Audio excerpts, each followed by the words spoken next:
கவிஞர் அவர்களே, உங்களோட ஆசான் கூட சொல்லலாம் அவரை, பழக்கருப்பையா. அவர் வந்து பார்த்தீங்க அப்படின்னா அவரோட பேச்சுக்கள் வந்து மிகவும் சிந்திக்க வைக்கிற மாதிரி இருக்கும். சில நேரம் வந்து காமெடி பண்ணிட்டு போயிடுவாங்க, கொசுக்குன்னு காமெடி பண்ணிட்டு போயிடுவாங்க. அவர் சொல்லியிருக்காரு என்ன அப்படின்னா, அதிமுக பிஜேபி கூட்டணிக்கான ரகசியத்தை அவர் உடைச்சிருக்காரு அப்படின்னே சொல்லலாம். ஆமா ஆமா, அவர் பல கருப்பையா மட்டும் இல்ல, பழுத்த கருப்பையா வேற. அவர் என்ன சொல்றாரு,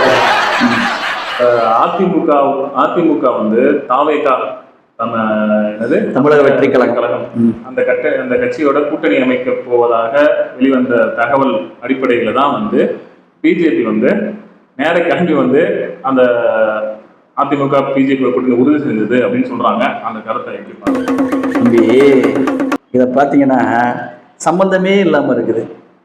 இப்போதான் அந்த கட்சியை ஆரம்பிச்சிருக்கிறாங்க. இப்போதான் 2-3 கூட்டம் போட்டு ஏதோ சுற்றிட்டு வந்துகிட்டு இருக்கிறாங்க. அந்த கட்சிகளோட ஒரு 60-70 வருட பாரம்பரியம் மிக்க கட்சி கூட்டணி தேடி போக போகுதுன்னு சொல்கிறது வந்து ஒரு அப்பட்டமான பொய்யா தான் தம்பி இருக்கணும். அது வந்து உண்மையாக இருக்கிறதுக்கு வாய்ப்பு இல்லை.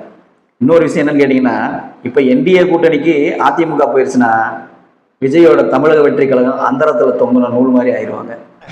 இல்லையே, ஏன் அப்படின்னு சொல்றது ஒரு வகையில் சரின்னு சொல்லலாம்.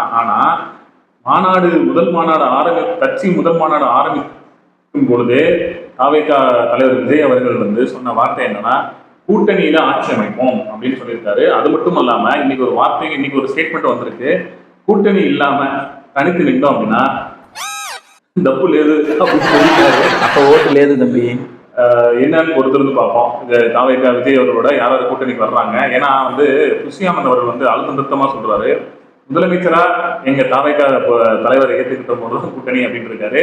ஸோ நீங்க சொல்ற மாதிரி 60-70 பாரம்பரிய கட்சிகள் வந்து இப்ப சிதறி கிடைக்குது. அதை வந்து கண்டிப்பா அந்த விஷயத்தை வந்து தாவேகா பயன்படுத்த முயற்சிக்கலாம். ஒண்ணு இல்லையா, அந்த சிதறி கிடைக்கிற வாக்குகளை பயன்படுத்தலாம். இன்னொன்னு, திமுகவோட எதிர்ப்பு ஓட்டுகள் வந்து மடைமாற்றம் செய்வதற்காகவே தாவேகா வந்து உருவாக்கப்பட்டதுன்னு சொல்றாங்க. ஏன்னா அந்த வார்த்தைக்கு வார்த்தை சமூக நீதி பேசுற திமுக வந்து அதோட தோழமை கூட்டணி கட்சிகள் அந்த மாதிரி நடத்தப்படலை. அதனால அது உண்மைதானே, சரியான அங்கீகாரமும் கொடுக்கல, அவங்களுக்கு சரியான மதிப்பு மரியாதையும் கொடுக்கல. அதுல இருக்க அதிருப்தியாளர்கள் வாக்காளர்கள் வந்து விஜய் வந்து திராவிடம் இல்லாத கட்சி இல்லையா, அவருக்கு வந்து வாக்குகள் உழலான்னு சொல்றாங்க.